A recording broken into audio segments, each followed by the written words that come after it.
Dans le cadre de la mise en œuvre du programme de la Renaissance du Niger, plusieurs actions sont menées dans la région de Tillabéri afin d'offrir de l'eau potable aux populations. Ce déplacement du directeur général de la Société de patrimoine des eaux du Niger, Seyni Salou, vise à apprécier le fonctionnement des installations dans la ville de Tillabéri. J'ai eu à visiter l'usine de production d'eau potable qui fait 10 000 m3 jour, qui vient s'ajouter à l'ancienne station.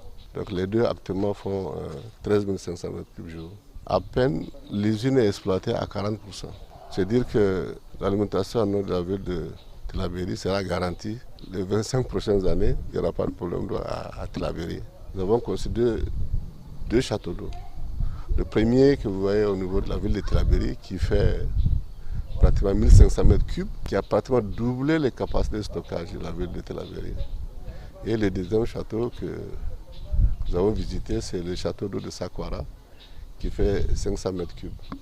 Donc, parce que notre objectif aujourd'hui, c'est de faire en sorte que tous les villages qui se trouvent dans la périphérie des grandes villes soient raccordés sur les grandes villes.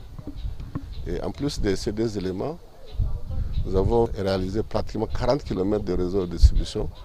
Et notre objectif, c'est d'étendre les réseaux vers les autres villages qui n'ont pas de l'eau.